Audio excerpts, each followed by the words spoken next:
While recuperating from their battle with the Mind Flayer, the party spotted a wagon tearing down the road towards Staskar. As it approached, several individuals on horseback chased the wagon, loosing arrows and spells at its occupants. As the heroes bravely approached, the wagon veered off the road and onto a nearby tree, its drow and duergar occupants stunned and injured. The attackers called out to the party, claiming to have been accosted and robbed by the drow. Tess and friends defended the drow and forced the brigands away through intimidation. The drow turned out to be merchants making their way between Bunavar and Mekerdika, and they offered their goods at a discount. Welcome back to New Dalancia, our Dungeons and Dragons 5th edition campaign. When we left off last time, we had just got back to camp. You guys had helped the drow fix up their wagon, and as such, they owe you sort of a debt and have promised you peek at their goods, at which they have mentioned that they have several magical items to choose from. Forgot that those items don't save between sessions, so I'm kind of retconning that just a little bit, and as such, we've made those items a little bit more numerous. So feel free to have a look around. Now, I think you were just finishing up a conversation with the um, what was her name? It was Lifolia and Lifolia, yes. Mealy or Miley. I don't know which. Mealy. Mealy. We Okay. can go with Mealy. All I can go off is my terrible spelling. Yeah, you were talking to Lifolia. And Mealy was still recovering, right? Right. Okay. hmm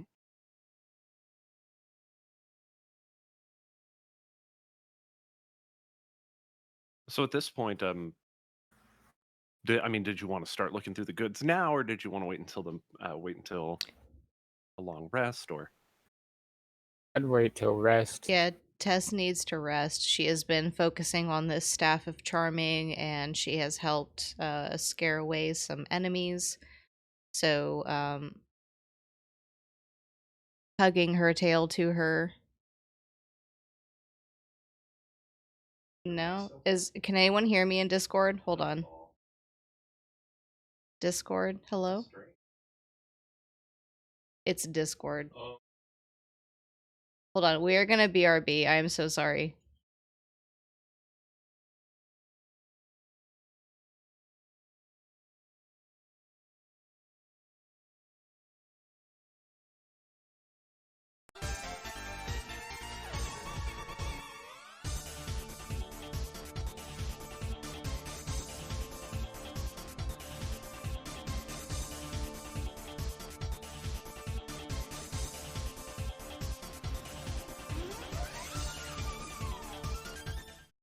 Yeah, that was very strange. And we're back. I think that was a Discord hiccup.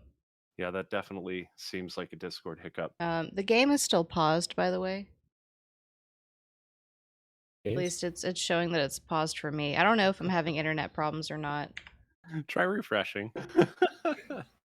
Goodness. I unpaused it. Okay. It said game paused for a split second, and then Oh, now I'm hearing sounds. Okay. I've been Anyway. hearing sounds. It's kind of cool. Yeah, we have an ambient track going in the background. Tess is going to hug her tail to herself and after a moment say, well, you will excuse Tess. She definitely needs some rest and would love to shop from you in the morning. Of course. We'll be setting up a tent before sunrise, of course, as we tend to be most active at night for reasons I think are obvious. Mm. And without another word, Tess is just going to excuse herself to a tent to get some rest.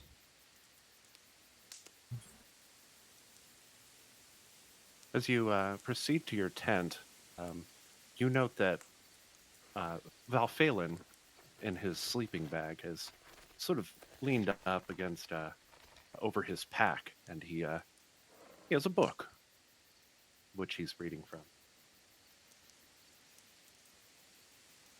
Are you reading spicy novels?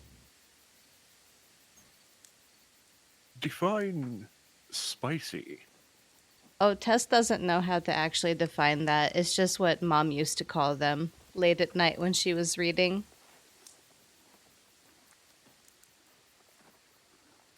I'm afraid I do not understand. What content are you reading?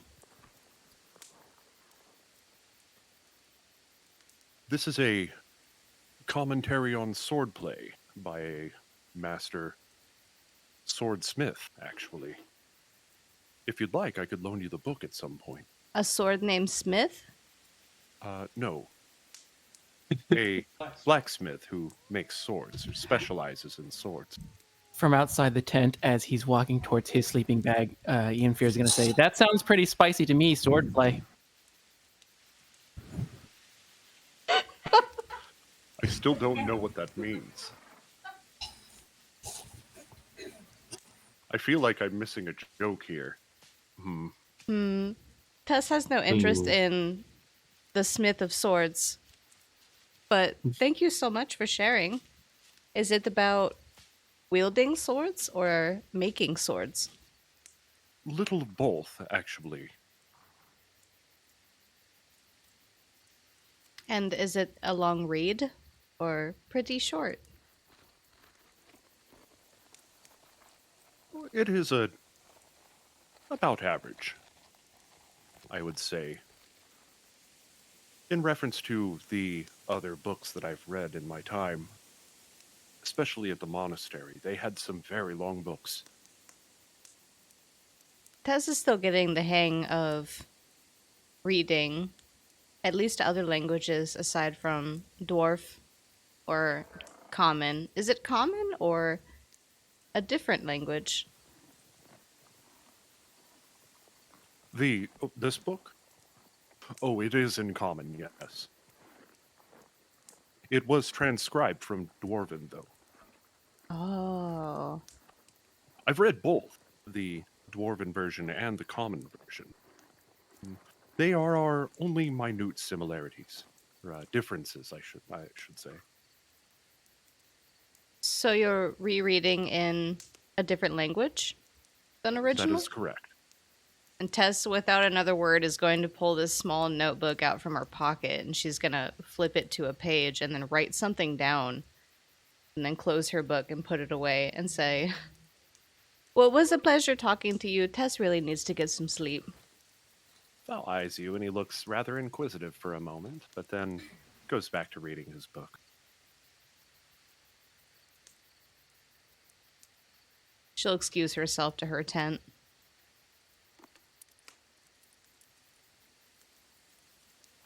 All right, if anybody else has any other actions here, if anybody else doesn't have any other actions here, then you may all put yourself in for a full long rest. You do that. So on your D&D Beyond character sheet, there's a button at the very, very top that says long rest. Click on that and it'll flag you for that one. Does that sync it to the other character sheet? I will do that manually in just a moment. Let me know when you've taken that long rest, and I will do that. Long rest. Misku's gonna lay down on the ground in front of the fire, propped up on one elbow, and just puff away at her pipe while she does night watch. Somebody's watching. As well, the drow are also staying awake through the night. Misku As keeps they an eye do. on them too. Figured as much. I was going to say, do we really want the campfire going, or are you okay with the light going out? Well, the flame starts to peter after a while. Well, because, I mean, like, Ian Fear would probably just be like, if we don't need this flame, and then just, do a gesture, and then with his prestidigitation, just put the flame out. Okay, yeah, you do that. Flame goes out. It is dark. Does anyone have night vision aside from the Yes. drow? Actually, drow don't even have night vision. They have dark vision. Oh, okay. Similar, but... See, I think I got everybody. Okay. Finished up with everyone here. All right. Long rest recovers my spell actions or whatnot. Yes, yeah, and it does all that stuff automatically in D&D Beyond, so you will have all your spells back, all your spell points and stuff. All right.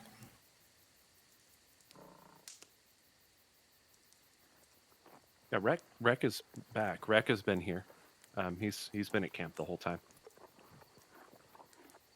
So, awesome. The sun starts to come up. Such a cool effect.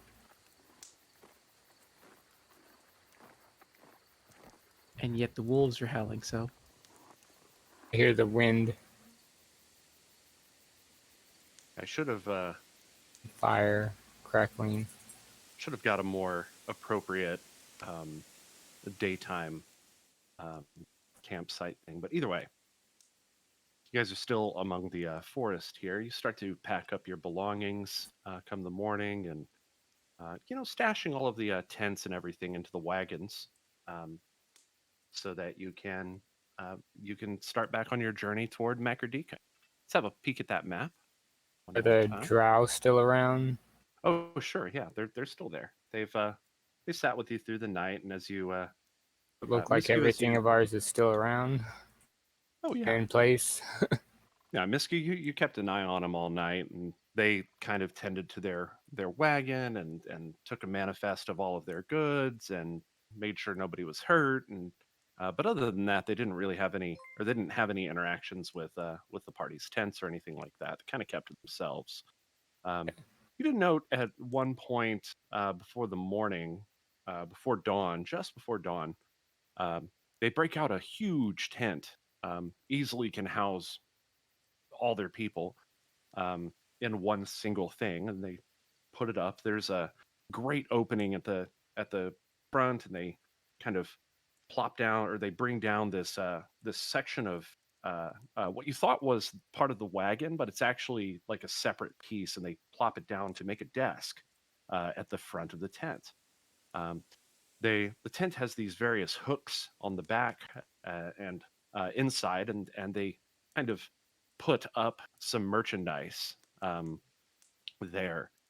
Um, when the morning comes, you notice that many of them, all of them sort of go into this tent, and a few of them pass out. They go to sleep, and a few others stay awake. It seems that they sort of treat the day as their night.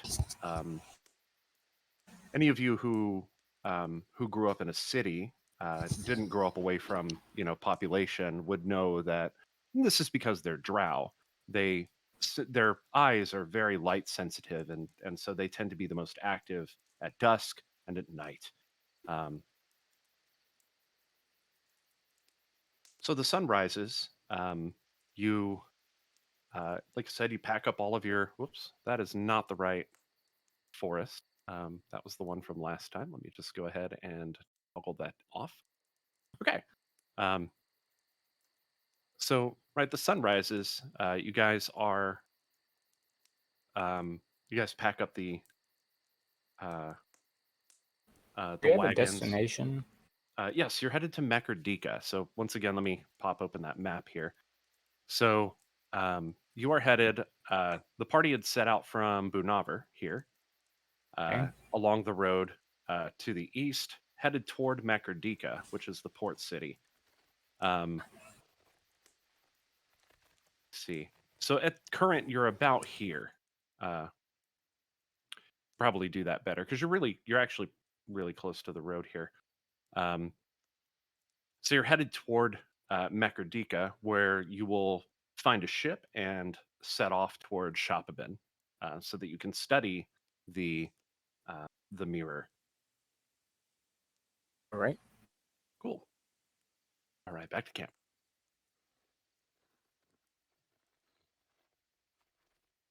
As the As the sun rises, the fire is once again going. Um, Breakfast. this time, Antarius is out there. He's got a basket just full of eggs. He starts to.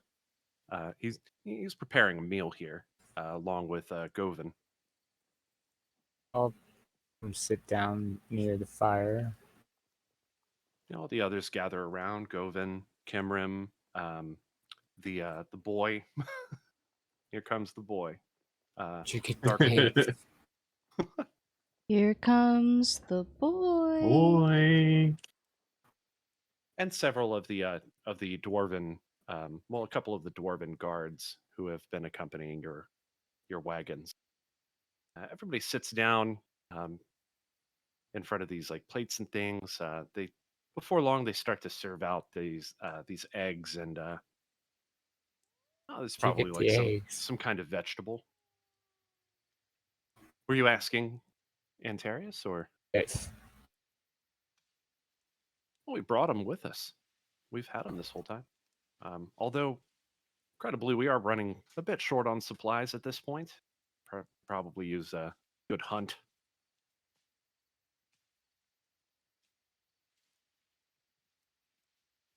He continues cooking. He's actually pretty good at it. Seems pretty masterful with the fry pan. More than most you've seen, maybe. After such a long night, Tess is sleeping in right now. The smell of food will awaken her at some point, but not yet. Who's this boy? The boy is Darkul Godbury. He is the son of Govin Godbury and has has tagged along on the mission. Okay.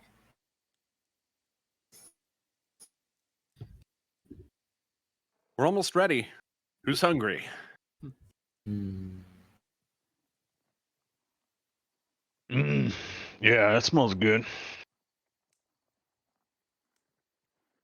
I'm glad. Govin, pass the salt, please. Evenfear is actually going to take a little bit of time and say, if you have a moment, Kimrim, I could use some of your expertise. Of course. What can I do for you? So he's going to produce the sort of the dagger that he had attuned with the special gem, with the strange symbol, and he's going to say, so this dagger I found, and I've been trying to find someone who might be able to identify the symbol on it. I first showed it to Govin, but he wasn't entirely sure he had seen something like it. Maybe you have. Of course. Let me, may I? Certainly. She begins to examine the dagger and the strange insignia. Why, this bears a striking resemblance to one of the great houses. Interesting, but it's not a house that I'm familiar with. May I take this and study it further? If need be, but I would really appreciate getting it back when it's possible. It Oh. has a certain strong attachment. In that case, I think maybe it would be best if I took an imprint of the insignia. Would that be all right? Can I I think take a look at it? Sure. And yes, I would much rather an imprint be done. So she takes it very briefly into the main tent, and in the area where the main tent was, I should say, because you guys have started taking everything down. She takes a really quick rubbing of the insignia, and places it safely between the pages of a book. You note the name of the book written on the across the front is written in Dwarven. It says something to the extent of commentary on the history of the Dwarven culture in Siuk.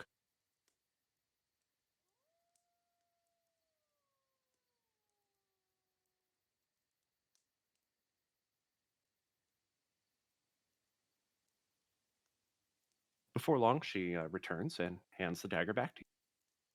Thank you. I'll study this and I'll let you know what I find. This is very interesting.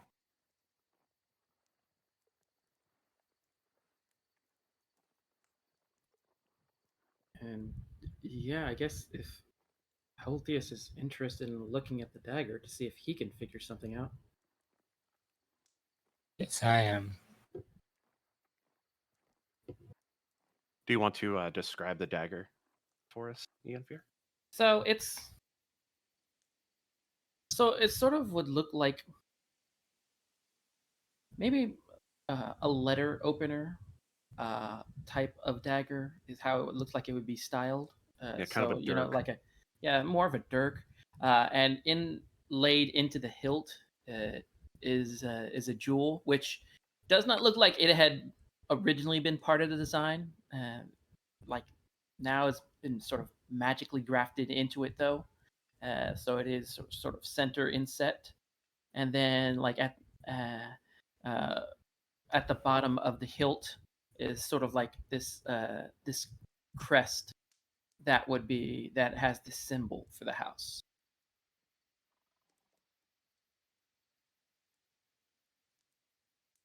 Did cast Identify. You're going to cast Identify on it? Been trying to. So this is oh no, you've posted that in chat. I'm going to go ahead and delete one of these.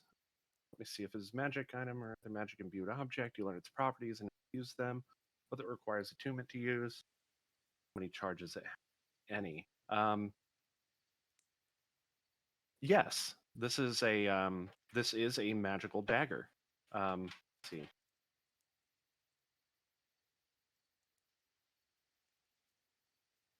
So I'm going to go ahead and replace that in your inventory, Ian Fear.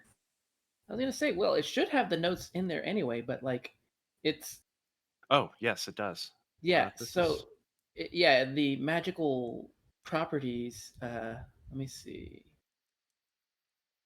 Is essentially it has the gem.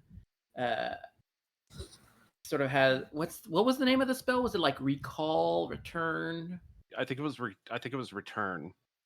So essentially, it has within it the sort of spell of returning, so that the gem itself sort of can return to its owner's hand Right. as a bonus action. Kind of like Thor's hammer. Yes. Yeah, pretty much like that.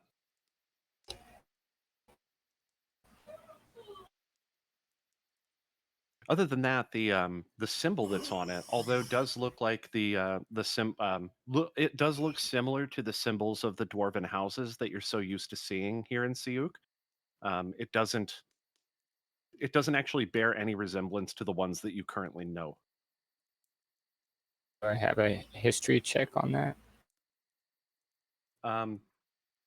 No need. The dwarven houses are common knowledge, and all of them are still ongoing to this day. I mean, I guess you could roll a history check, see if you can identify a particular dwarven house. Go ahead and roll it, yeah. So we have a 12. Plus 3 is 12, yeah. Yeah, it doesn't ring a bell. It doesn't. Like I said, it looks familiar, but it doesn't look like any of the dwarven houses that are currently in existence. At least none that you're aware of. Interesting. You Yeah. you know, however, that if anybody would have access to that information, it would most definitely Govin. it would be Kimrim, actually. Kimrim is Kimrim here. Kimrim is the one that took the rubbing of the symbol, and she's going to study it further. But she is a master expeditioner and historian, archaeologist.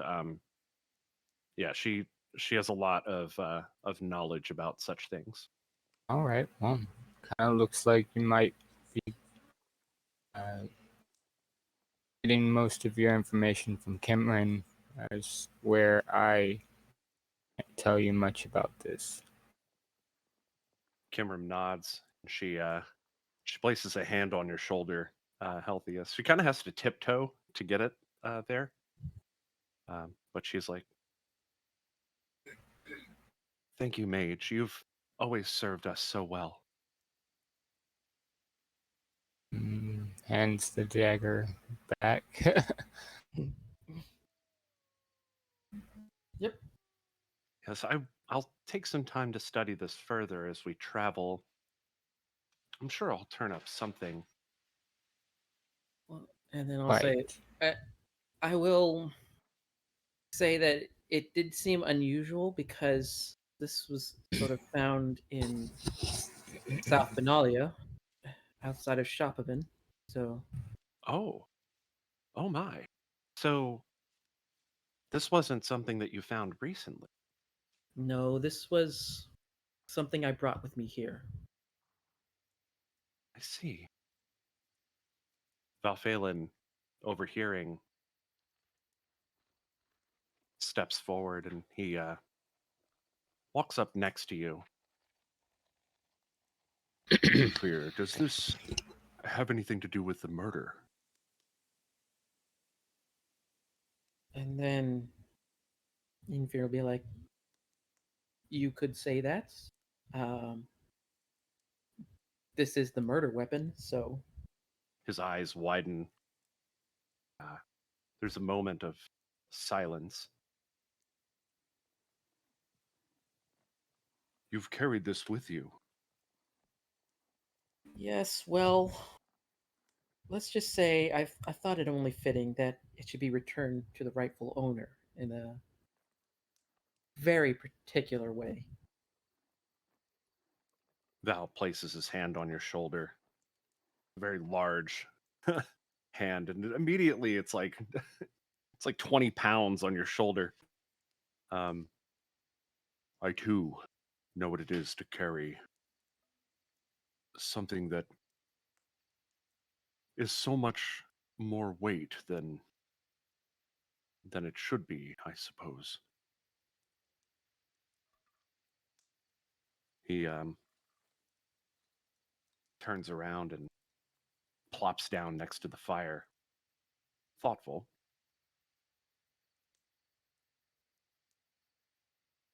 Not to interrupt, but the food's ready if you're hungry.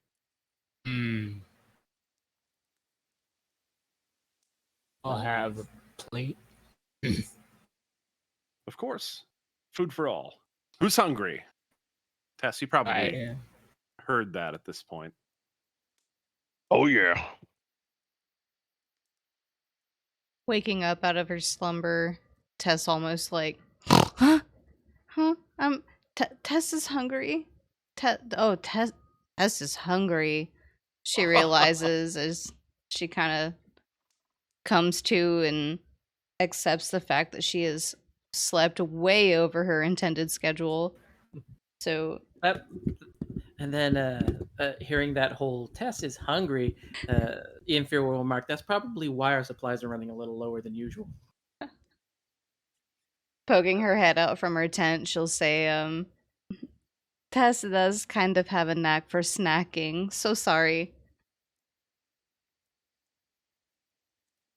Not a problem. Let's please help yourselves. There's plenty for everyone. Darkul, if I could get your assistance, please. I'd like to take some of these to our friends. And he's made several plates. He and Darkul collect these plates and migrate over to the large tent. And, Is it like scrambled eggs? Is it boiled eggs? Like these are just pan fried eggs. They're probably Scrambled sunny eggs. side up. okay. He takes him over to the drow. Anyone hungry? You hear some chatter, but they take the food, and before long, Darkul returns. Antarius seems to stay over there, chatting. For now, Tess is going to take a seat on one of the log or chairs or whatever, and just start kind of scarfing down. No utensils. She's using her hands to shove food into her mouth. And you notice Valphalin is doing quite the same, and he looks up at you and says, "You know, we had many types of food at the monastery, but I believe eggs were always a personal favorite of mine." Tess was always used to eating raw eggs. Just crack open the shell and then dump into mouth and swallow. That's how easy it was. These cooked eggs are amazing. They're so different in texture, in taste. He looks up. "Rek, my friend, come. Sit down. Talk with us." Yeah. Yeah. He's been trying to eat since as soon as it was ready. So I can do some hunting if we need. Got to We keep should- up supplies. We'll talk about that shortly after breakfast, shall we? And also, here, he passes you a tankard, and inside a breakfast ale, nice and light. Excellent. Just Excellent. chugs it back. Tess gets it. Is everyone here? Rek looks Cyrene? over and he's like, "Oh, haha." You know, in a shop event, we called these breakfast ales mimosas because as soon as you get mimosa, What? Right. Mimosa. That sounds delicious. And Tess pulls out her notebook and makes a note about mimosas. Cyrene passes on the food because throughout the night she slept in the surrounding wood area and then woke up early in the morning to like gorge herself on nectar and honey and all of the things she's kind of been missing throughout their travels. Okay.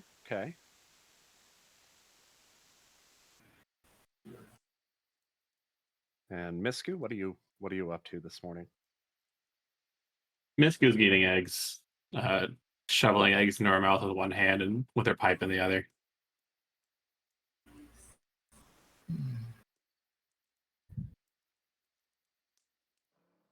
Well, it's coming up on time to set out at this point. I imagine you guys wanted to check out the wares from the shop. So let me go ahead and grab that list. That's fading out. I'm sorry, could you hear me? A bit. So, let's see. Oh, right. I need to do the discount here. Perfect. Is there an easy way for me to copy this?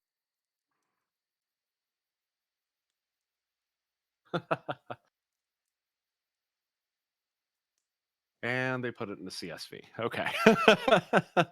Okay. Let me see if I can copy this into the chat, and hopefully it doesn't look awful. Oh no, it looks terrible. Okay. I know I should have created this as like a journal entry or something, but let me see if I can paste it maybe in the general chat in. Oh, actually, yeah, that worked out great.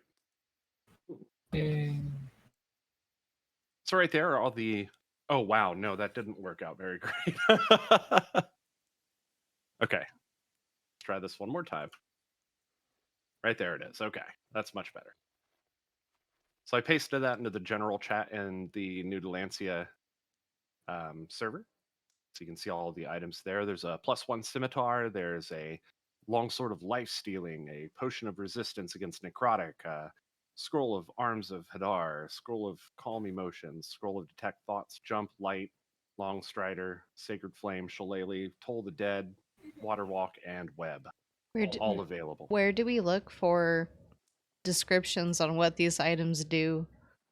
You can look them up on D&D Beyond.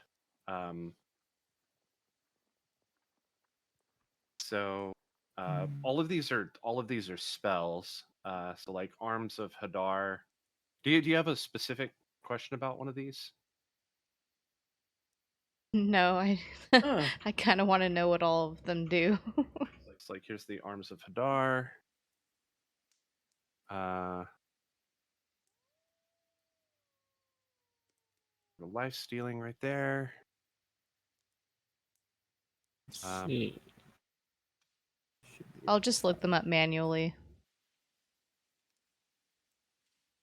Yeah, the rest of them are pretty straightforward, but if you need some specifics, I can copy and paste the link in. So last session, I remember there being mention of a hammer.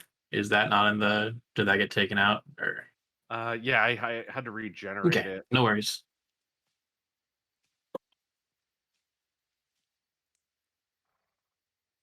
Wait, are these under spells? Like, okay, Yes. Scroll of Web. I can't seem to find that one on D&D Beyond. Should be just Yeah, it's labeled web. so yes, it's under. It's going to be all scrolls are Just just web. a scroll version of a spell. So right here it is. I linked it in Okay, the chat. I see.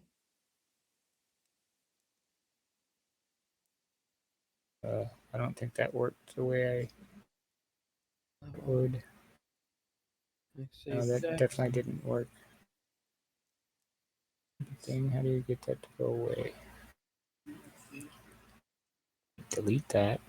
Valphalin picks up the longsword, which is kind of this wicked looking piece. And he kind of looks it up and down, and compares it to his own, and then hands it back. It's a fine weapon. And at a good price.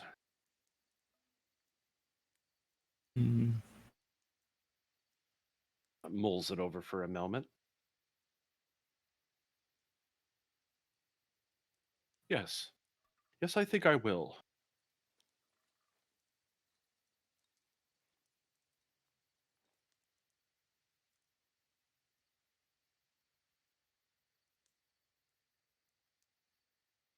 Thanks, Healthy. There you go.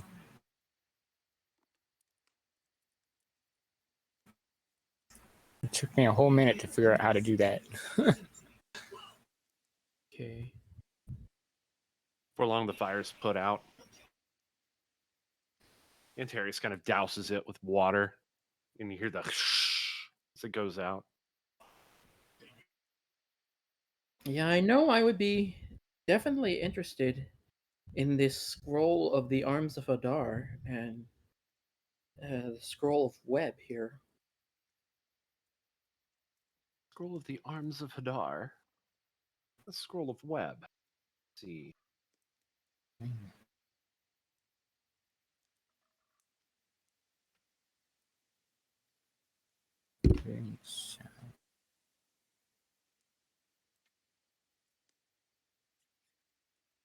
For you, I'd be willing to part with these for 300 gold.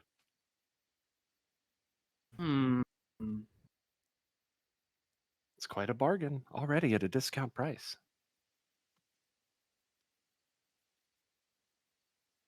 For you, of course.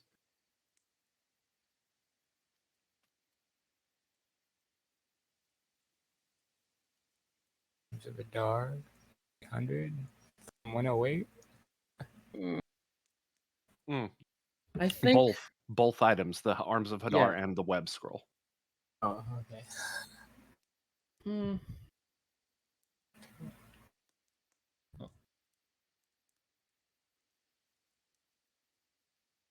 Well, I'm certainly interested. I just sadly lack enough necessary funds to get both. Um,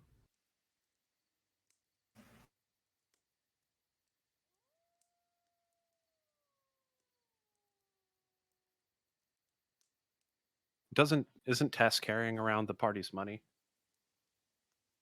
oh, is she? Because I mean, I had I was just looking at my own gold, so I don't even know where gold is. Yeah, I'm trying to find on D&D. Oh no, I see it. Yeah, I Yeah, see it. Yeah, I have. I think you had decided to carry the party's gold. Yeah, after finishing her breakfast, Tess is going to join everyone at the shop tent and placing down a huge sack of gold. Essentially, Tess says, "Now who is ready for a shopping spree?" oh right, of course. The We treasures we found. we have almost 11,500 in here for anyone that needs to buy any Whatever you guys purchase, necessities. I will. Wait, what? Property. Although Tess has about 810 gold that she needs to spend here at the shop for specific items. So whatever you guys purchase, I will. Is I that will the add them.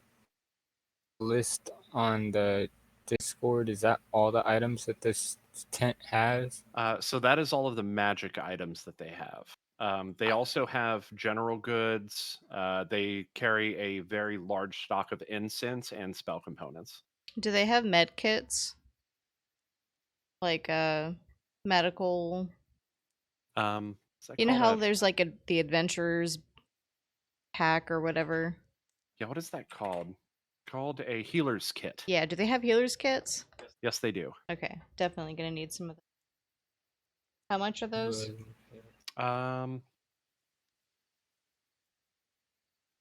Those are at a discount. Oh, 3 gold. Sound fair? Oh, Wouldn't very mind to have fair. like a couple myself.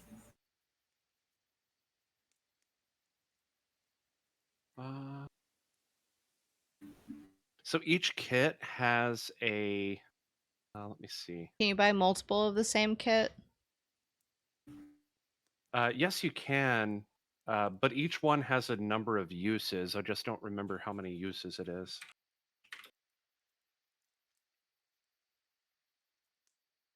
Oh, 10 uses each. So you can use them 10 times.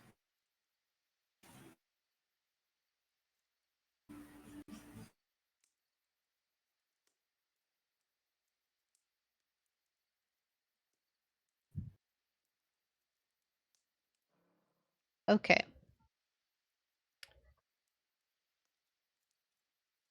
Valphalin also sells his longsword to the merchant, his longsword +2, and purchases the longsword of life stealing.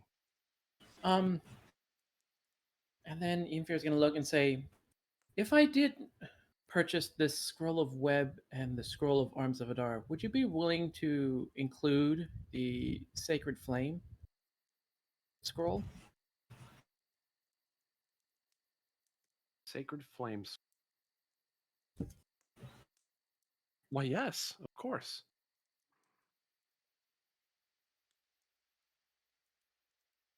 And then Infier will look to test. I think these 3 scrolls would be most useful to the party. Did you add those to your inventory, Not yet. Tess? Add what? The healing kits? No, she has a whole list of things. I'm just waiting my turn. Okay. So Ian Fear, what did you? So it would be the scroll of arms of Hadar, the scroll of web, and the scroll of sacred flame.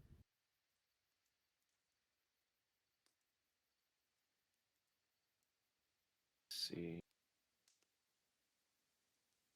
I think these would be first level spell scrolls. Okay. That will be 200 gold, please. I'm sorry, 300 gold, not 200. Right. So I added 3 spell scrolls. We might need to do a little bit of customizing there.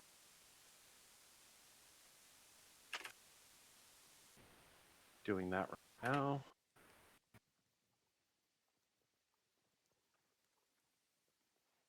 Oh, okay. Hold on.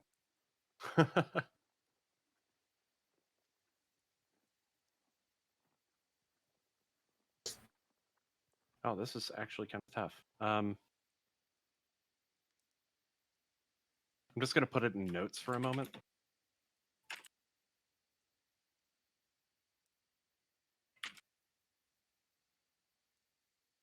Okay, Arms of Hadar, Web, and Sacred Flame. Put that in the notes on those scrolls. So good. Okay, cool. And for you, should look at you, Tess. I cannot hear you. Almost bouncing happily up to the counter, Tess is going to say, bless. Thank you. Tess would like the following scrolls and kits, if you would so please. One scroll of water walking. Moment. I also have them added up in my journal if that helps at all.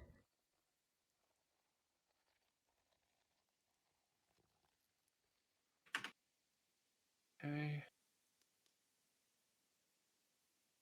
And what else? A scroll of light.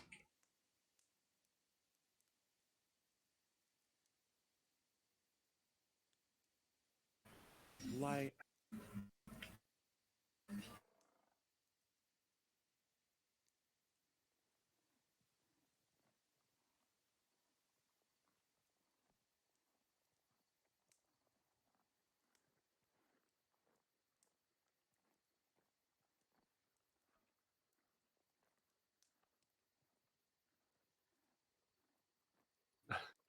Okay. Yeah, it's being really weird about the name. So I'm trying to figure that out. It's like if I try to like I name the first one Scroll of Water Walking, and then if I try to add another one, it's like saying it's like changing all of them to Scroll of Water Walking, so I can't like name them individually, which is kind of a pain in the ass. We can do that later if we need to. Okay. Yeah, we can I have them written down here. okay, Scroll of Water Walking, Scroll of light. what was it? Scroll of light.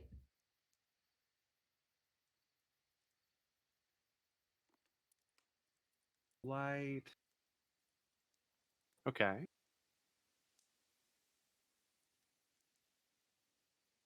Okay. Go on. This is Lifolia, right? That I'm talking to. Yes.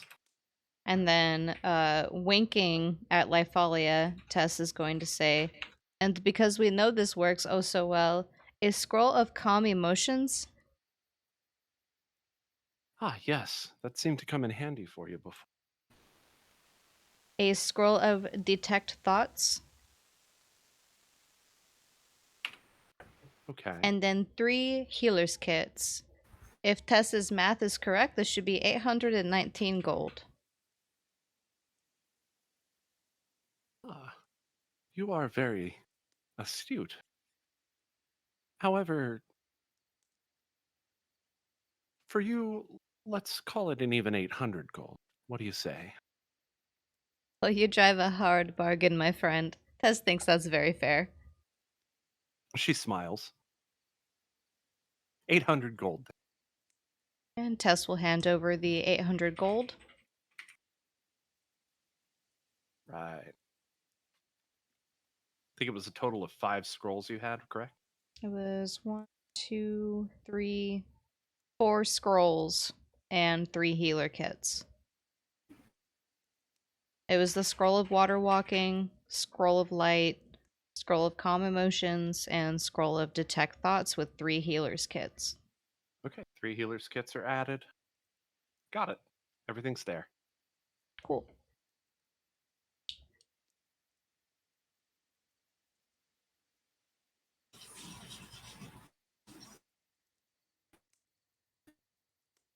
If anyone else needs to do some shopping, please feel free to pull from the bag. And Tess is gonna just kind of leave the bag of gold out. It's a very large bag of gold. Sugar mama status. I think I might step up to the plate. I wouldn't mind 2 of those healers things. Healer's kits, okay. Go ahead and subtract another 6 gold for that. Misku's just gonna grab a handful of incense. Ooh, incense. One moment on that. Okay, 2 healer's kits for Healthiest. Was there anything else? Not seeing a list of wares. Just a general store. Hold on. Off the top of my head, I don't really recall anything. Unless you have like spell books that don't like disintegrate or get ruined. No magical spell books, I'm afraid. Not this time. We've seen them before, though.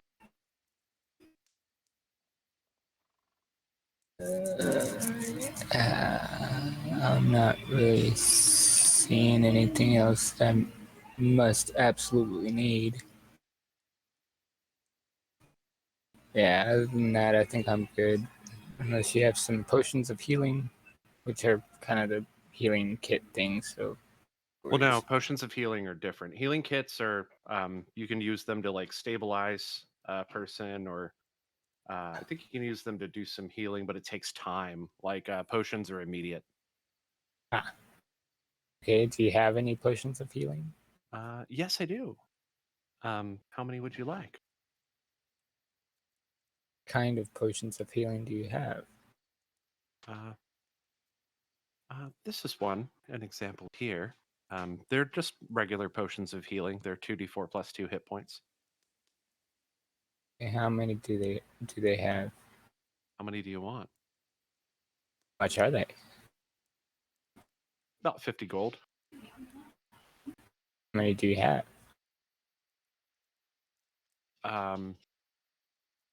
Let's say they have 6. 50 times 6. That's what, 300? Yes. I would much rather take them all. Okay, done. You have 6 potions of healing. Now, Misku wanted some incense. Was there anything else? Healthiest? No, I think that's plenty for me. Okay, Misku, you wanted some incense. One moment, please. I have a couple backup healing kits for Tess. Yes. What kind of incense will you take? We have 2 main varieties of incense. These blocks are used in magic rituals. They're also used for their various aromas, obviously. These are insect repellent incense. Misku will just grab a handful of each. Okay. I was gonna say Misku's probably looking for the one that's the most dank. Let's see here. That will be Pink. What is this sound? I don't understand this sound. that'll be 3 silver, if you please. Yeah, look at that. That's cool. Okay. Anything else I can do for you?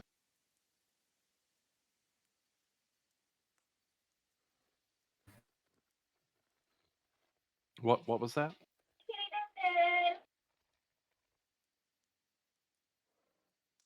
Sorry, yeah. Feeder was going off. Misku just hands her a gold and gets change. Okay.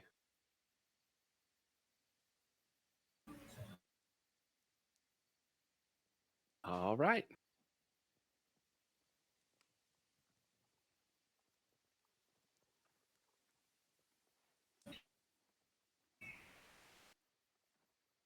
Go ahead and re-import everyone's character so I can update with the new items.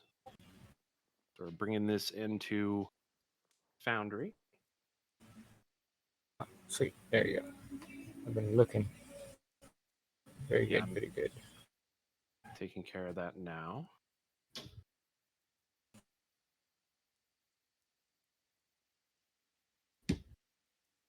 Healing.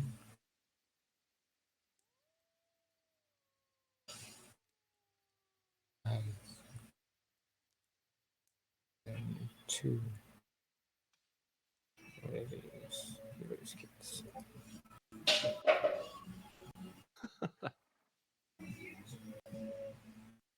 Okay. Sorry about that, everybody. Looks like we are ready to go. Hey. I think everybody is nice and imported.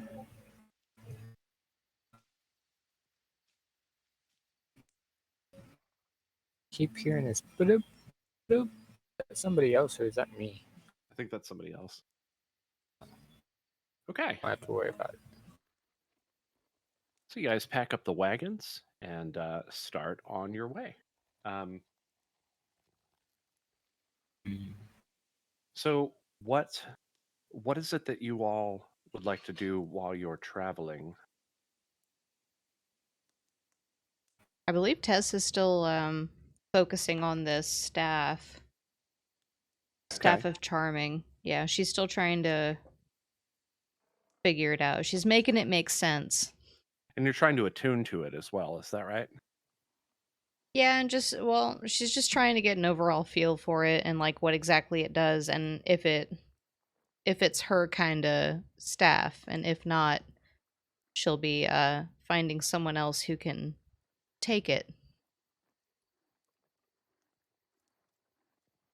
Let's see here. Charming. Attunement required, but for some reason it didn't bring in the requirements. Moment.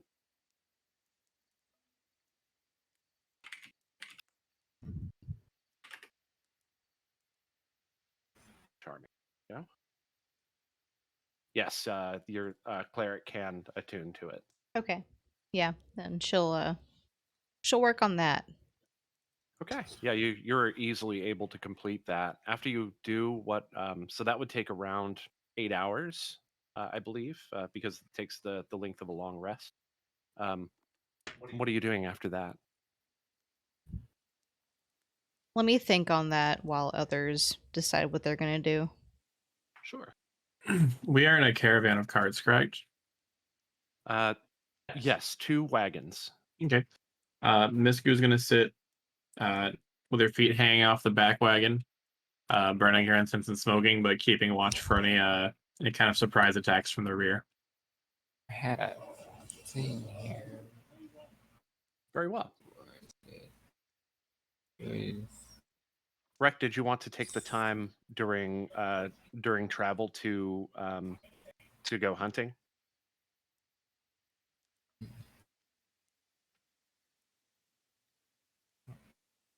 Rec, can you hear me? I can hear you. Ah, there he is. Did you want to take some time during the travel to go hunting? Yeah. Just Awesome. make some survival rolls.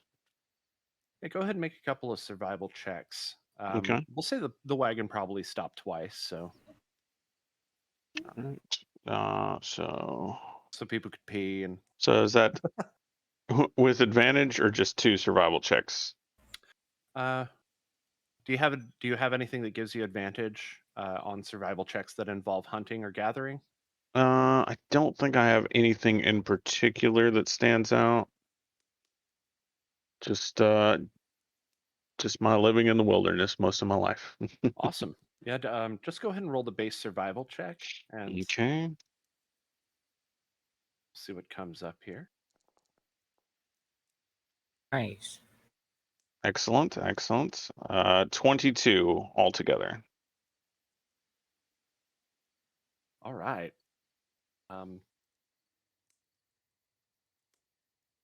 Okay, we'll discuss the outcome of that in just a bit. Okay. Excellent. Healthiest, what are you doing during travel?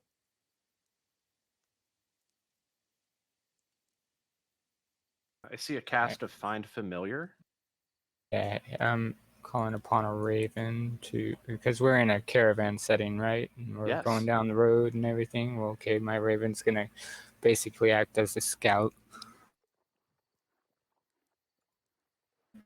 Kimrim, having seen you do this a number of times, you notice that this is one of her favorite things, one of her favorite spells that you cast, and she watches you intently as she recognizes immediately those first few words of the spell, and as you complete your casting and the raven appears before you, she kind of her mouth opens into a wide grin.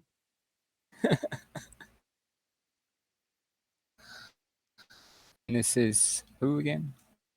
Kimrim, she's expedition leader. Just like part of the party, or is that the drow? No, she is she's a female dwarf. She's world renowned for her expeditions, her various expeditions and archaeological, expeditions.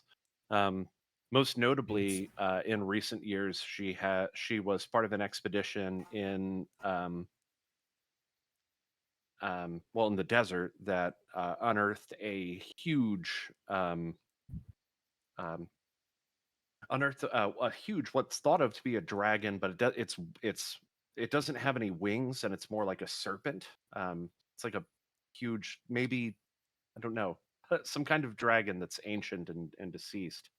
And also the Dintherum expedition, which is thought to have been something that brought this plague upon the Siuk. But also housed a lot of information about the dwarven culture that was previously unknown. And she has her and Govin have been your friends for quite a long time. Although Kimrim wasn't always around, she's kind of normally busy. Govin is sort of the person that you've always been around. Okay.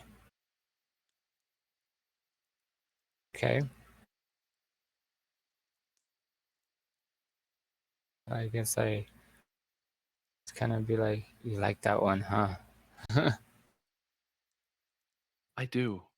May I? And she kind of gestures vaguely toward the raven.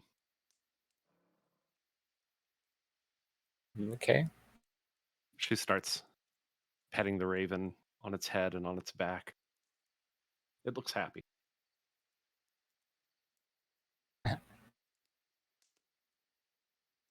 What are you doing with the to boost morale? what are you doing with the familiar? I'm letting her play with it for a minute. Other than that, yeah, and basically I'm just using it as a scout. Okay, so it's letting it fly above the tree line and make sure that we got a clear path, you know. Okay, yeah, pretty easily. The raven can take flight just above the tree line and still within 100 feet of you, so that you can communicate telepathically with it. Cool. As long as we're good and it doesn't have any issues, if it spots anything, it comes back, so on and so on. Misku, what are you doing during travel? Oh yeah, you said you were. I'm sorry, you said you were dangling your feet off the back, burning incense and smoking pipe. Cyrene, how about you? Cyrene is just chilling.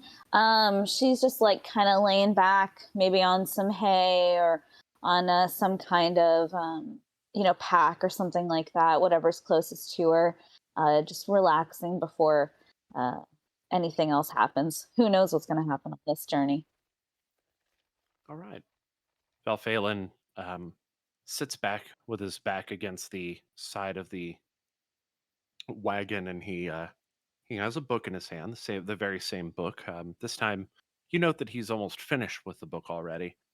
And as he reads, he puffs on a pipe. Tess, you are focused. I forgot to ask, what were the different things that we could work on? Like we can work on like certain skills. Yeah, you can work Right. on skills. If you have access to such knowledge, it could be via another person in the party, or it could be a book. If you have it, you can actually study a language and learn a language, or anything really. If you want to, if you want to dedicate that part to study of some kind, you can also craft, um, if you want. Can I focus, or can Tess focus her time on improving her knowledge of medicine, because she has been interested in studying the pandemic that's been happening around Okay. recent areas. How do you intend to begin your research?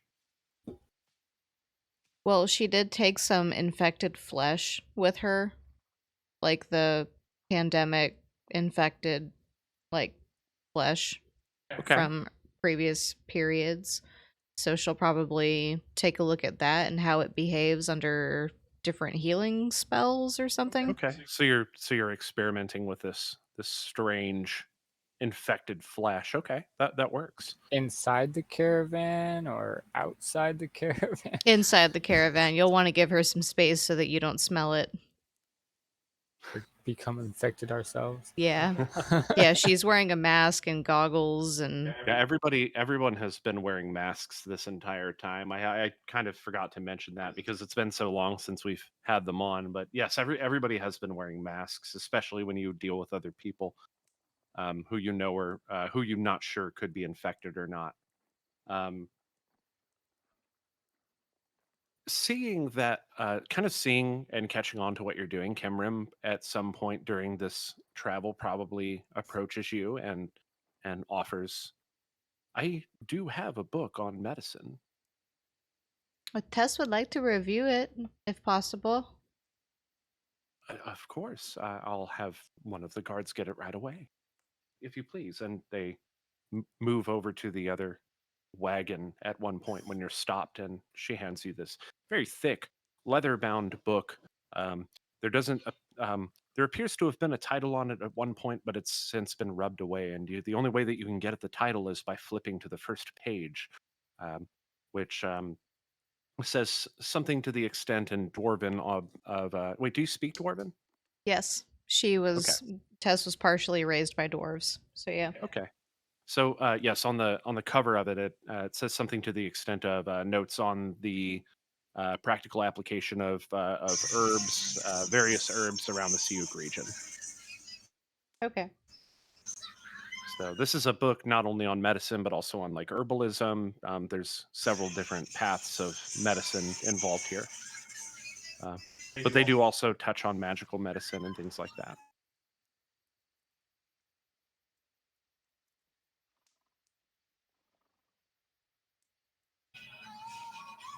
All right. Hey, Altheus, we're getting background noise from you, man.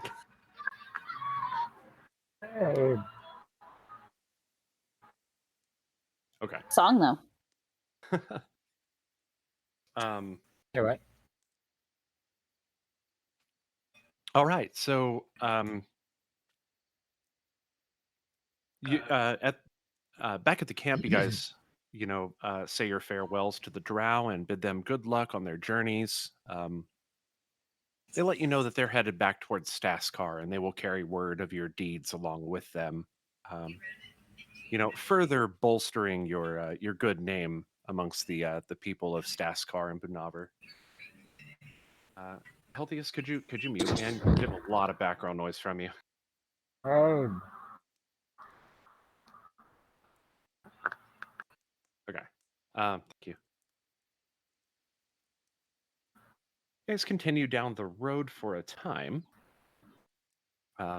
Several hours pass. Tess, you're able to complete your ritual in, um, you know, getting the staff of charming attuned to you.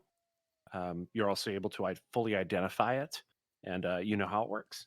So those details are on the item description, so you should just be able to read those just fine. In D&D Beyond.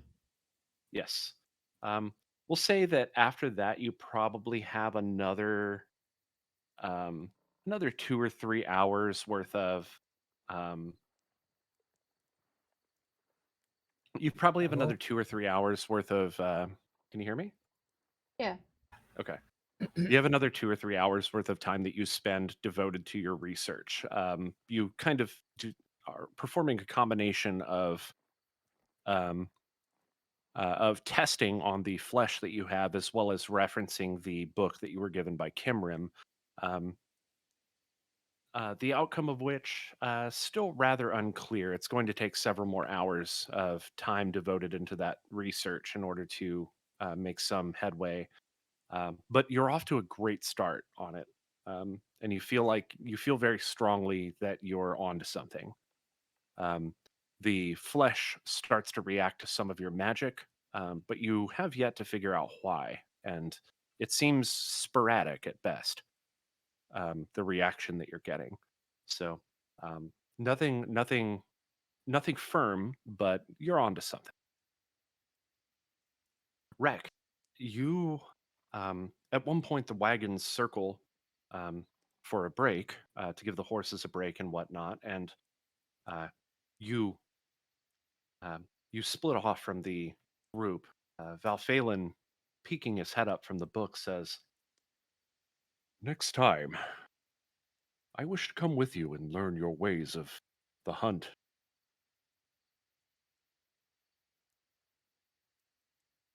Sure thing. Anytime you're ready. You travel off into the hills, and you um, the forest at this point um, has given way into a vast prairie and um, a very hilly region of Siuk. As you enter the Mekritika region, um, these rolling hilltops provide excellent cover as you're executing your hunt, and um, you make your way through the hills, um, and a ways off the path. You try to move parallel to the path as you're very accustomed to hunting with a tribe who is on the move. At first, you spot a giant, likely a denizen of the area. Best to steer clear at this point. You continue moving on, and sometime later, you come across a herd of very large, we'll say bison. You take aim, and you're able to down two of them, actually. Oh, this will be enough meat to feed us for a long time. Few days. Man notices. A successful hunt, and you bring in your haul, and immediately yourself and a couple of the guards go to work preparing the meat, salting it and preserving it for the trip. Excellent work there. Gotta replace all those eggs I was eating. Indeed. Let's see. Misku, you spend your time relaxing on the back of the cart. It's been a good journey. You watch very, um, I guess, longingly as the forest comes to an end, and you break out into the sunny prairie. This is much different. The weather, it's almost as if the weather changes from the cold of the shady forest to the heat of the day and the prairie.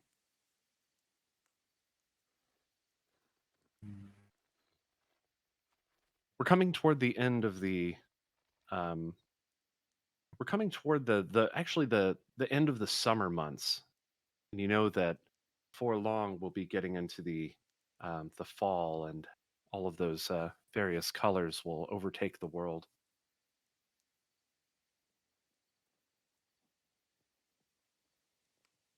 Um, Ian Fear, I don't think I checked in with you what you were doing. I'm sorry about that.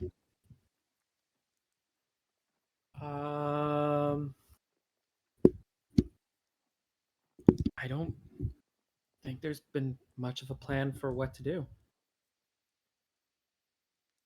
Well, what do you want to be doing on this trip? Uh,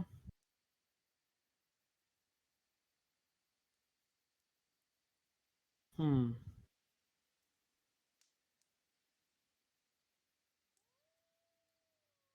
I'm not sure. Okay. Yeah,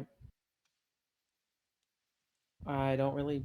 Yeah, I don't have a plan right now. Not much. I feel like I could contribute at this moment. That's okay. You kind of go between the wagons each time. You make, various conversation with some of the dwarves and everything. You find Misku often sitting on the back of the wagon, and perhaps you both got into conversation at some point. Um, we'll say that throughout your time, um, you find that you have a chance to sit down with Darkul Godbury. He's sort of this mysterious child that you've recently encountered and decided to accompany you, and you are able to learn um, from him that he actually looks up to Kimrim very much. Um, they are in no way related, other than being of the same dwarven great house, but they don't share any blood. He looks up to her because he has always found himself in the pursuit of knowledge, whether that knowledge is about combat and or whether that knowledge is about his own history and the history of his people. He has a very deep interest in her line of work.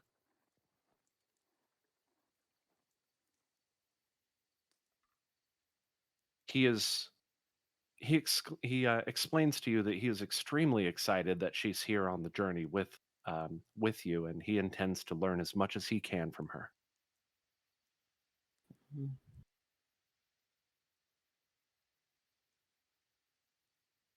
Healthius. Mhm.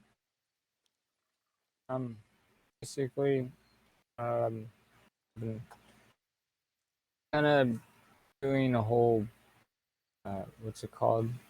Uh, App making and also reading a book on history. Basically, Okay. trying Yeah, to get my history skill up. so Kimrim offers that there are plenty of books for you to read, and you do um, read as your raven flies above. I think I have a book. Oh, you know what? I just realized. You were talking about one of the things we could learn after time would be languages.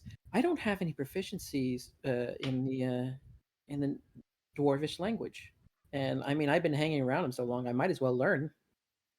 Okay. Yeah, sure. You can. There's easily a lot of different books that you can refer to, and you also utilize, the people around you, Govin and Kimrim and Darkul, who are very fluent in Dwarven. And Tess is Uh, always happy to help too. of course, I'm all of your also party fluent in members. Dwarven. So you're able to spend around, let's say, 8 hours total time learning the Dwarven language. You start to pick up the basics, and you're making wonderful headway. But these things don't occur overnight, and it will take more study in order um, to actually learn the language. But you are well on your way. You Good job. travel for um, you travel until the um, night is falling of the first day, And it is at that time, Healthiest, that your raven returns to you. And I gather any kind of info from it. It says, I'm trying to figure out if it actually has like,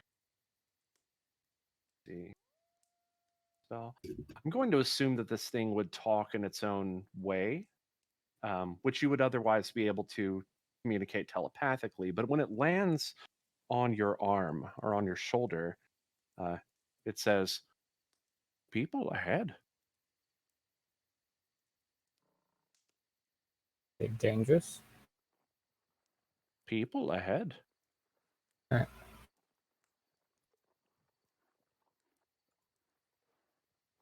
Got company. Healthiest calls out from the wagon.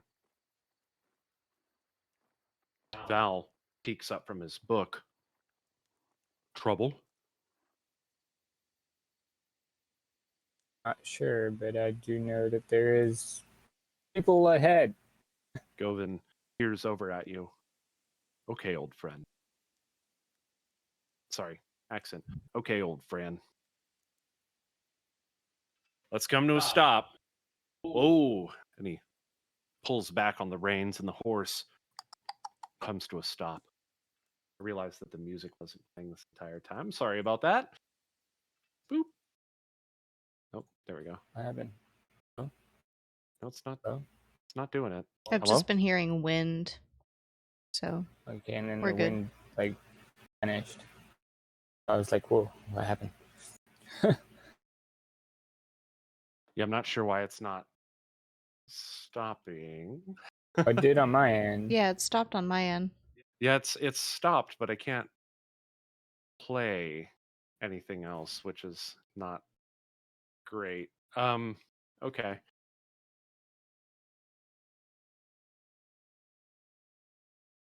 Sure Cool. enough, you see Healthy as several figures up in the distance away from the wagons. They appear to be on foot, and there are around 5 of them. They armed. You can't tell. Actually, go ahead and roll a perception check for that.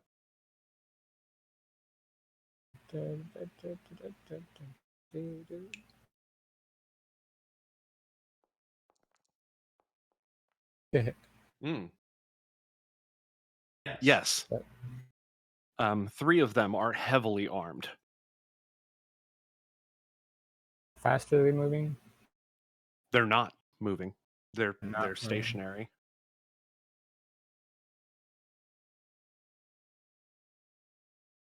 Oh. Tess is going Does anyone to else see what I she's- see? She's peeking her head out from the caravan. Can I tell if they're humans or what race they are? Roll a perception check, please.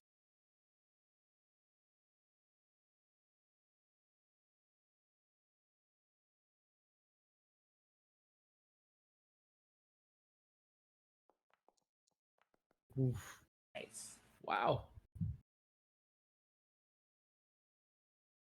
2 of the figures are hooded and cloaked. There are 2 that appear to be dwarves by their stature, and 1 very large humanoid. You can't really make out what race they are from the distance you're at, but they definitely appear to be well armed and large.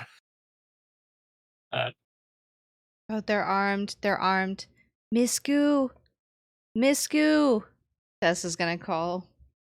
Misku's already hopping out of the back cart with her club over her shoulder, and just you can see her spinning her arm to rotate her shoulder like she's stretching for her fight. Misku, they look as big as you. We need to be careful. Misku gets an excited look in her eye and starts heading towards the front cart.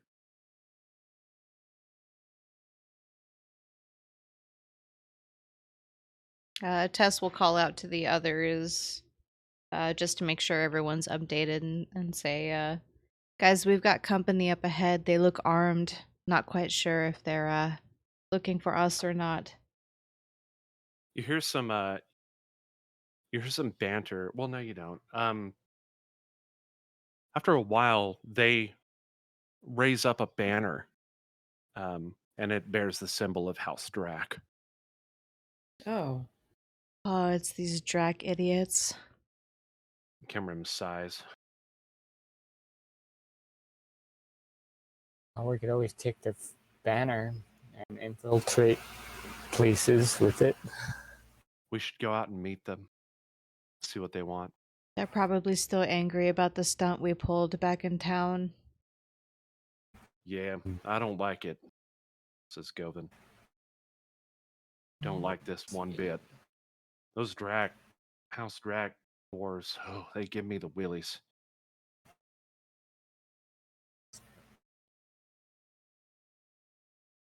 Do we have any plans if things get ugly? I should have a plan. We outnumber them. Oh, yes. If we outnumber them, we should also have some sort of, what's that called? Banding? Or where they go to the sides, you know? One goes down the middle, two goes to the side. What's that called? We may They go off to outnumber the them for side. now, but we're not sure if there are any others Oh. that are off to the side of the road or not. I see. Flank. Yeah, if we're gonna go up and meet these guys, make sure we've got a suitable force protecting the rest of our backside. What's that called, though? I'm trying to come Indeed. up with that word. It's I called agree with flanking. Rec. Flanking, yes. I need Yeah, flanking. I'll sort of so I'll say to like Kimrim and Govin and the others, I'll say, hang back a second. Let's see if I can work this out real quick. And so you'll see him sort of pull out like a very gaudy looking, like really flashy vest and like some costume jewelry and things like that, and then wrap and then have his cloak of fashions become like sort of like a really fancy looking cape, and then he'll say to the others, just walk alongside and let's see if we can work this out without having to fight. Should I disguise self too? Tess is going to pull her hood up over her horns and ears, and she's gonna stick kind of behind Ian Fear just to keep an eye on things. Whoa. Okay.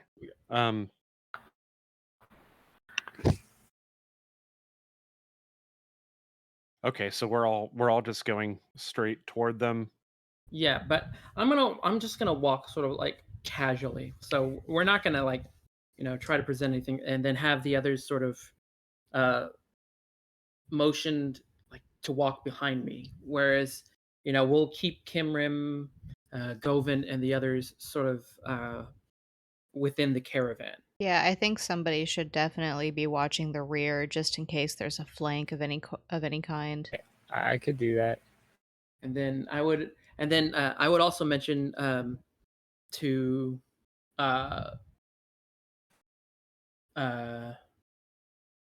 Kimrim and the others. I have a banner that I was hanging that was fashioned from some of the folks in Staskar before we left.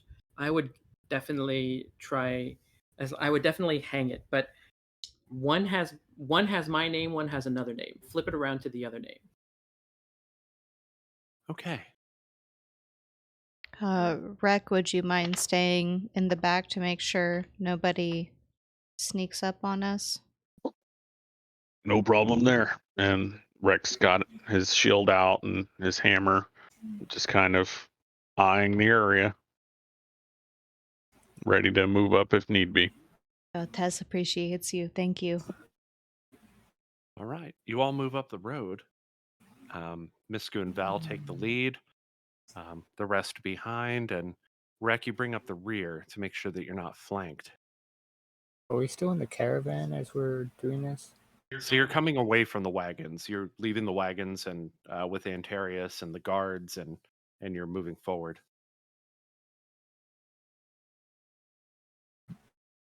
So you should see the new scene. It is currently dusk. The lighting is poor. I'm behind Ian Fear. Yeah, By the I'm way. thinking I should be in the lead for Yeah, this. like I'm like kind of hiding behind Ian Fear almost. Like I've got my hood up. Well, I was and gonna say, like, I would actually Wouldn't this be initiative? not yet. Not yet. Not yet. Nobody's Order of weapons are things. drawn. This isn't combat or anything like that. Just trying to figure out what they want. we're just trusting Ian Fear to get things figured out.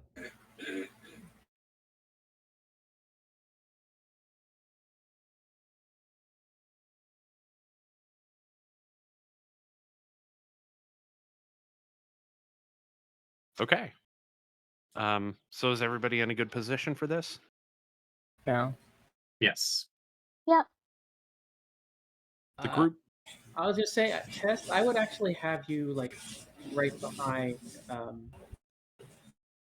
like maybe put into the order so that you're behind. Like behind Val or behind you? Yeah. Like behind Val. Like right here? Yeah. Okay. That would look good. You guys move forward, and the group approaches you on the road. You move the map. I can't see much. As they... Oh, there we go. Actually, that's a little too close. As they move in, you start to recognize the faces of the leader here. On either side of him, a guard. But this was the... this is Adric Drach. This is the liaison to Bunavar from House Drach, and he was the one that was speaking to the crowd of people that you diffused, if you recall.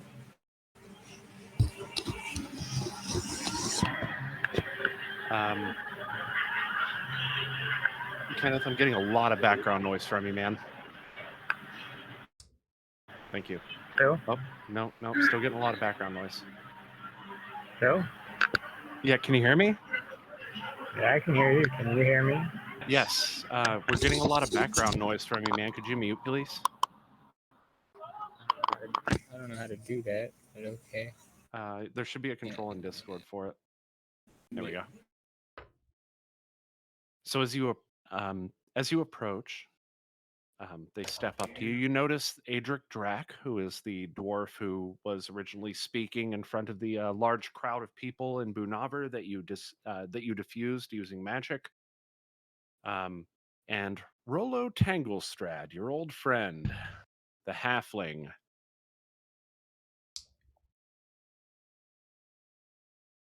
As Adric steps forward, he says,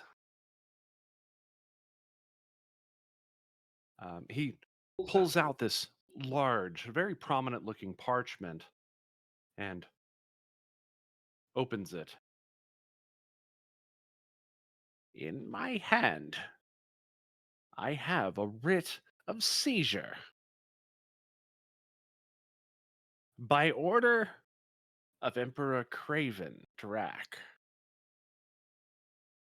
we will take Kimrim and Govin Godbury into our custody. What's the other guy's name outside of Rollo Tanglestrand? What's the other main guy's name? Adric. Adric. Adric Drach. Okay. Thank you. Well, I certainly could understand where you feel the need to go ahead and perform your actions. However, I do think there is some consideration you should have if you do decide you're going to. Please understand, my feelings are not part of this. This is an official writ directly from Emperor Craven himself. To defy it would be an act of treason. Whereas You would be outlaws. Whereas if you were to defy the writ of, and then I'll pull out like this official looking document, from the from what would be apparently a patron and a noble from South Benalia. And I'll say, if you were to defy this writ, then you would be risking an act of war. Kimrim actually steps up beside you, Ian Fear, places her hand on your shoulder, and you make eye contact with her, and she shakes her head. Under her breath, this time, it's not going to work.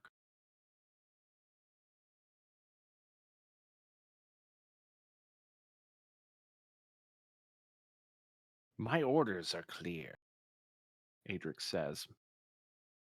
I will take Kimrim and Govin into my custody, or you all will be outlawed in Siuk. Oh, we can't have that happen while we're trying to get to our next destination. Kimrim steps forward.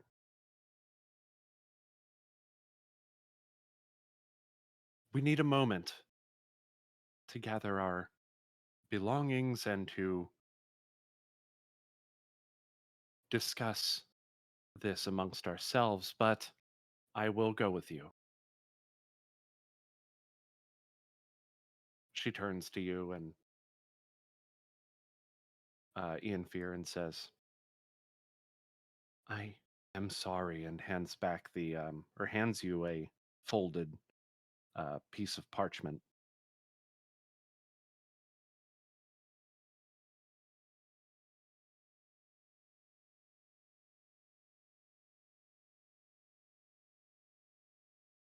She moves past you, brushing your shoulder on the way, and approaches Govin. Old friend, it seems we have no choice. I don't like it. I don't like it. How can I ensure that you're going to be safe, milady? This is an official writ.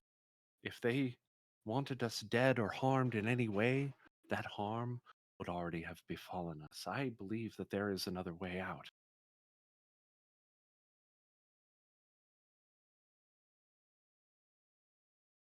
As always, I trust your judgment, but that's oh, I suppose I have no choice in the matter. On one hand, we need to ensure your safety, but on the other hand, we can't willingly let all of these fine people become outlaws.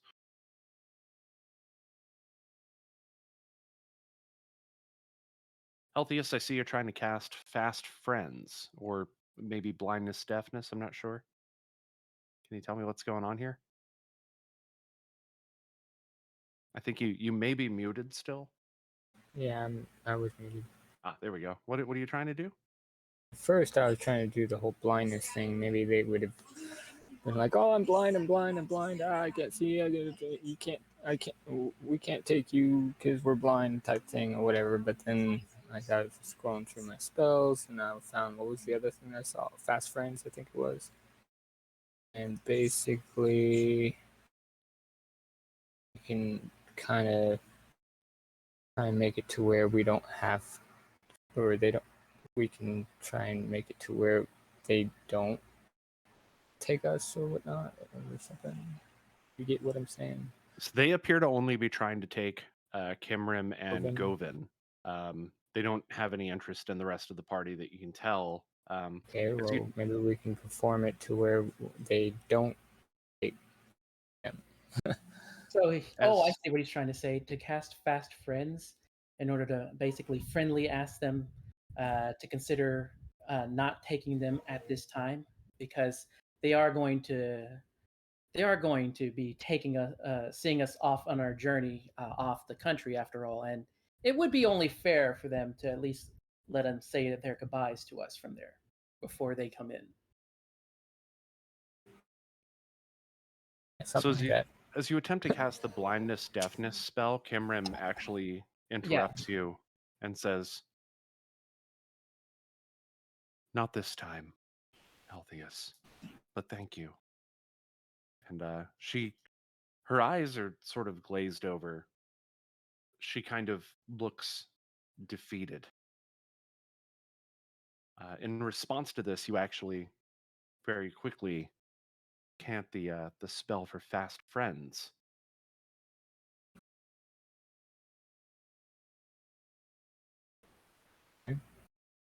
So I guess this would probably be towards what's his name, the Drach liaison, and then he would have to make a saving throw of wisdom.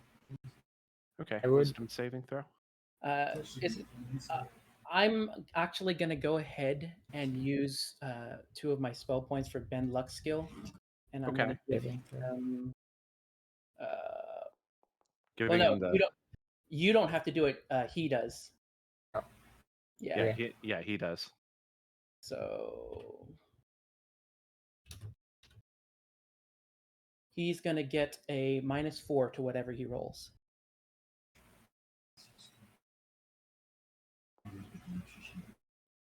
Woo! What's your spell save DC?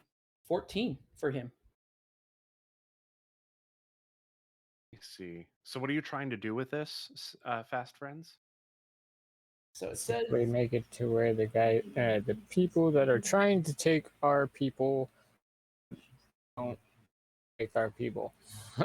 yeah, so either that or because it says, you word it in a friendly way and then they have to agree to it to the best of their ability.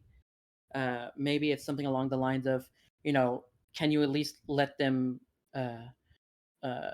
come along with us to the city so that they can say their goodbyes to us before you take them in? How about you travel along with us, and once we accomplish our objective, we can arrange something then.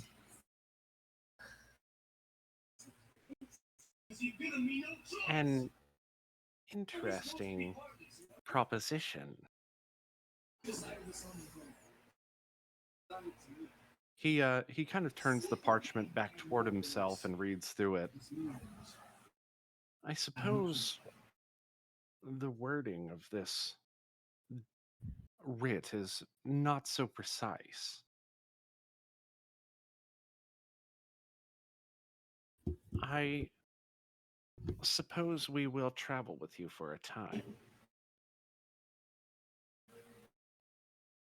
And when we reach Mekordika, we will take Kimrim and Govin into our custody. I'll put back my own writ and say, I'm certain my patron would be most happy to at least hear that you would allow us to say our goodbyes from Mekrodikra. What your patron likes is none of my concern. Only the orders of that of my emperor. We shall see. All right. Rex steps up to Kimrim and it's like, "Look, I don't understand all this this dwarven emperor stuff. I mean, this is way beyond me. But what right does he have to even come after you? Are we in his land?" My friend, we are all in his land. For Emperor Craven Drach is the current emperor over all of Siuk. An official writ is an official writ. I must go with him or be outlawed. She once again kind of tiptoes and sets her hand upon your shoulder, and she goes, "We have known each other for many years. I want you to be assured that I will be safe." She's looking you dead in the eye at this point. We will be safe. However, I won't be able to accompany you to Shopabin. Govin kind of looks over toward Adric, who has tears streaming down his face at this point, and he's just, you can tell, on the verge of like lashing out. And Govin draws him in and hugs him and puts his hand on top of his head, and he says, "Son, I've got to go. It's up to you to carry on the rest of this mission. I want you to take notes, everything that happens, write it down, document it. We need all of that for the official record." I'm just as worried as you, son. But orders are orders, and I've got to do my duty.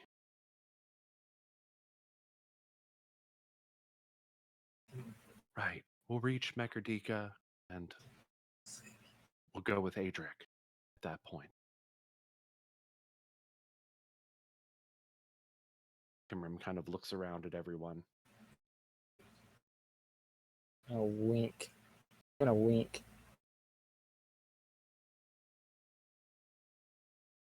She kind of raises an eyebrow at you.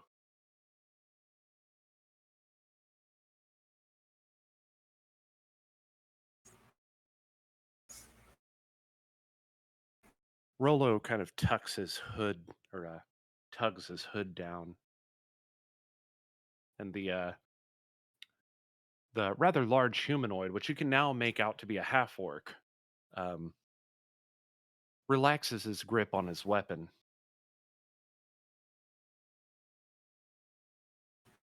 What about the others, boss? Rollo kind of like shakes his head. Adric turns to him.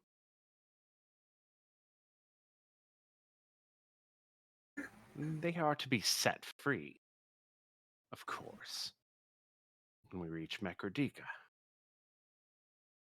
We will take Kimrim and Govin into custody, and the others are at their will to go as they please. He kind of scoffs, and he kind of turns around, his back toward you.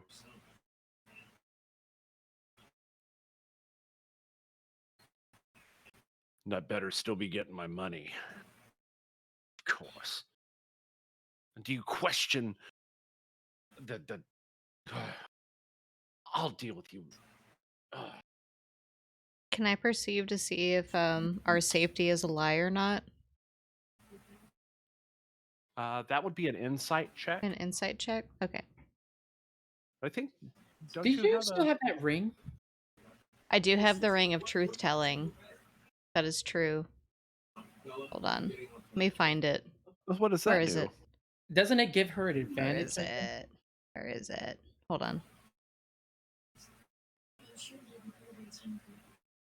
This? Yeah. Go ahead and roll it with an advantage. Roll what? Hold on. I'm trying to find the ring, like in my. Yeah, he has it linked in the chat. Oh, he does. Yeah. Discord or no? No, in the Yeah, it's in Foundry. Foundry. Thank you. Okay. Advantage on insight check. Yes.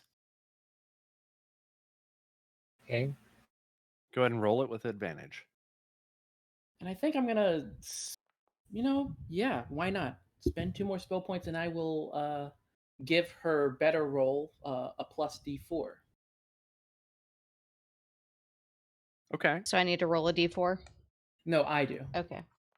So she gets an additional 1. To So- whatever her- 17. 17. Well, you have to.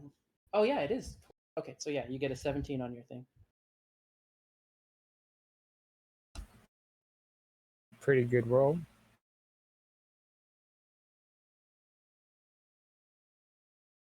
So can Tess see if like our safety is actually guaranteed, or if there's gonna be some tomfoolery by the time we get to our destination? And if needs be, we have more numbers.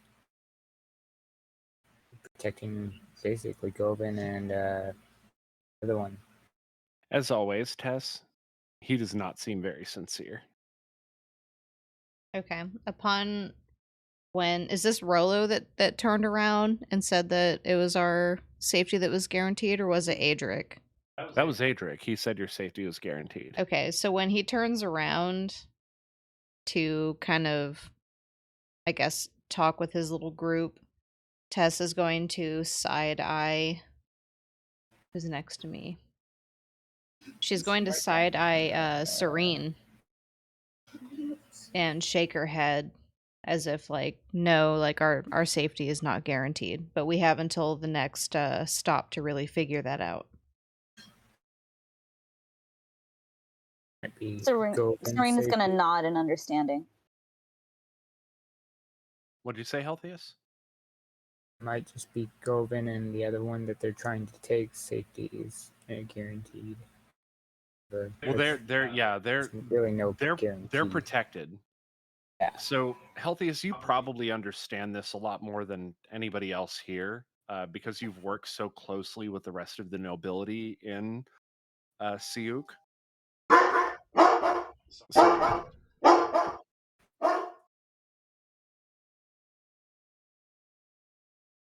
Sorry, one moment.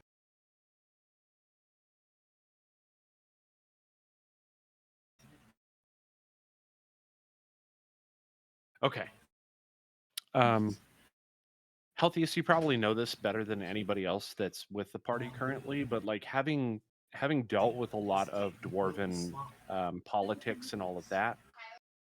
We're expendable, but the prisoners that they're after are not. In this case, if they would have wanted them dead, they would have sent assassins or something like that, not an official liaison from House Drach. Like they're gonna be safe, but they're probably going to stand trial. Up until their trial. Either that or they're going to be questioned and let go.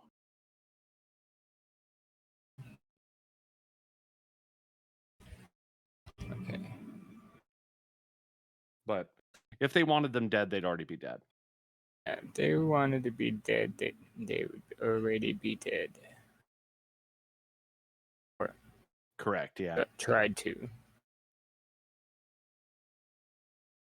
Would have sent assassins if they wanted them dead. I kind of whisper that. Valphalin kind of looks over at Misku. Looks like we'll have to sleep with one eye open. Yes. Misku crosses her arms and just nods affirmingly, letting out a huff.